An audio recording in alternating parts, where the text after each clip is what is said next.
रात भी बाकी है, बात भी बाकी है, रात भी बाकी है। साईं बाबा बोलो, साईं बाबा बोलो।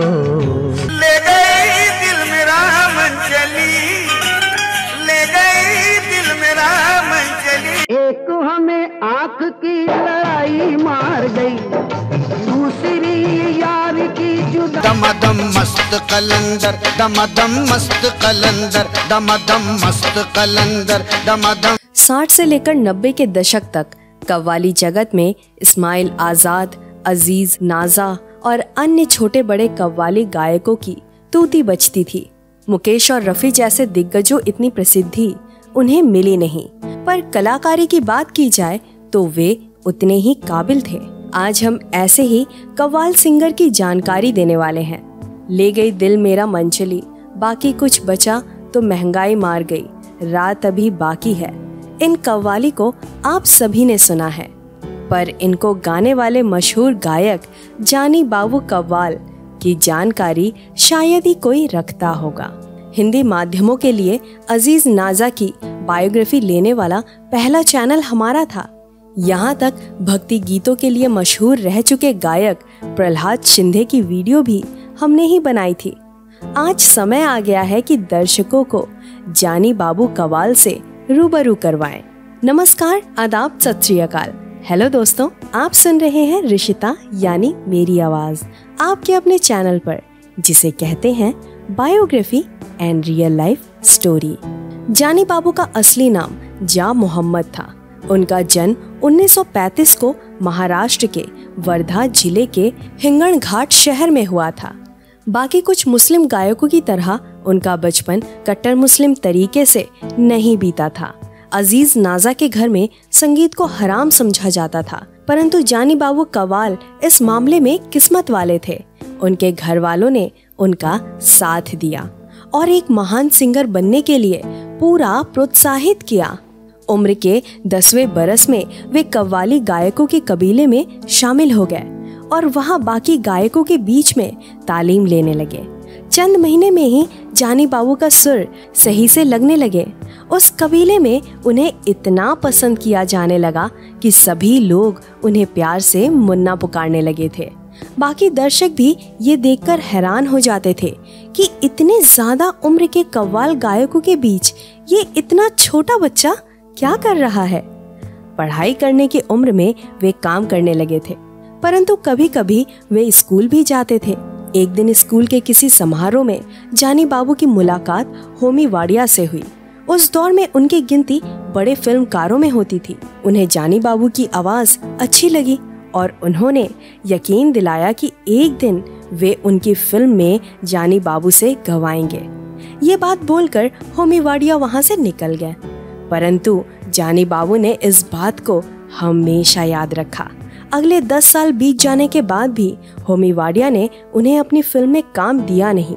होमी वाडिया ने भी उनका हौसला बढ़ाने के लिए ये बात कही होगी। 1945 से लेकर 1955 तक सिर्फ 20वें उम्र में जानी बाबू ने कव्वाली के क्षेत्र में अपना नाम रोशन किया। वे इतने व्यस्त थे कि उन्हें फिल्मों में काम करने की जरूरत ही नहीं थी। सिर्फ और सिर्फ 20-25 के उम्र में जानी बाबू कव्वाली के क्षेत्र में इतने आगे बढ़ गए कि फिल्मकार उनसे मिलने आने लगे। खुद मोहम्मद रफी उनकी तारीफ करने लगे थे।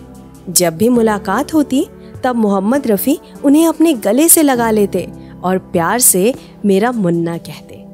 आगे चलकर जानी बाबू ने HMV नामक कंपनी के साथ करार किया। उनके नाम पर हजारों डिस्क हाथों हाथ बिकने लगे। जानी बाबू हमेशा से फिल्मों से दूर रहना पसंद करते थे, क्योंकि वे मानते थे कि स्टेज शोज के जरिए कव्वाली की कला को जिंदा रखा जा सकता है और फिल्मों में कव्वाली गायन की उतनी आवश्यकता भी नहीं होती थी। इस वजह से वो फिल्मों के लिए नहीं गाते थे। परंतु एक दिन उनके विचार बदल गए। उन दिनों होमी वाडिया जंगल प्रिंसेस नामक फिल्म बना रहे थे। इस फिल्म में एक कव्वाली भी थी। इस फिल्म के संगीतकार विपिन महबूब को ऐसी आवाज की तलाश थी जो गाने को अपनी आवाज से न्याय दे पाए। ऐसे में होमी वाडिया को 10 साल पुराना वादा याद आया। उन्होंने तुरंत ही जानी बाबू को मुंबई बुलाया और उनसे ये गाना गवाया। न करना किन पे भरोसा हुए हैं ये किसके, अजी दिखाई एक झलक मुझ। इस बार जानी बाबू उन्हें नाराज नहीं कर सकते थे, क्योंकि 10 साल पहले वे भी इस मौके का इंतजार कर रहे थे।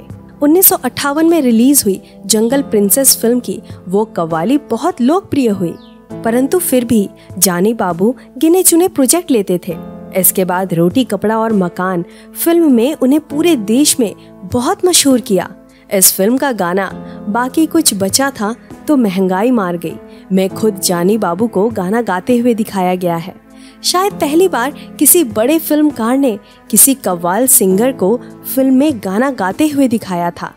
1976 की शंकर शंभू और 1977 की मस्ताना दादा फिल्म में भी उनकी आवाज सुनाई देती है कि हम लूटने आए हैं, हम लूट के जाएंगे हम लूट। इसके अलावा शिरडी के साईं बाबा फिल्म को भी कौन भूल सकता है। 2 खिलाड़ी, मेरे गरीब नवाज, 4 दरवेश, मैजिक कारपेट, टार्जन और जादुई चिराग, रुस्तमे रोम जैसी फिल्मों में भी आपको जानी बाबू की आवाज सुनाई देगी। ले गई दिल मेरा मंचली के अलावा उनकी दूसरी कव्वालियां भी लोकप्रिय हैं। छोड़ दे पानी, वो एक भोली सी लड़की थी, तू चीज बड़ी नमकीन है, मेरे महबूबा ना जाना, जिक्र ना भी करके, दमादम मस्त कलंदर, ख्वाजा का दीवाना, अंत मौला या हबीबी जैसी कव्वालियां आज भी उतनी ही लोकप्रिय हैं। प्रहलाद शिंदे और अजीज नाजा जैसे उनके समकालीन कव्वाली गायकों के साथ उनकी जुगलबंदी भी जबरदस्त यादगार बनती थी। करीब करीब 5 दशक तक उन्होंने कव्वाली जगत पर राज तो किया, परंतु आने वाले दिनों में कव्वाली गायनों के साथ दर्शकों की संख्या भी गिरने लगी। दुर्भाग्य ये भी था कि उनकी कई कव्वालियां डांस बारों में भी चलाई जाती थी। 90 का दशक खत्म होते होते जानी बाबू की पहचान इतनी गिर गई कि उनके नाम पर कैसेट बिकना बंद हो गए। फिर भी उन्होंने आखिरी बार किस्मत आजमा कर देखा। 2003 की फिल्म मार्केट में उनकी पुरानी कव्वालियों को रीमास्टरिंग करके नई तरीके से पेश किया गया, परंतु दर्शकों ने इस प्रयास को पूरी तरह से नकारा।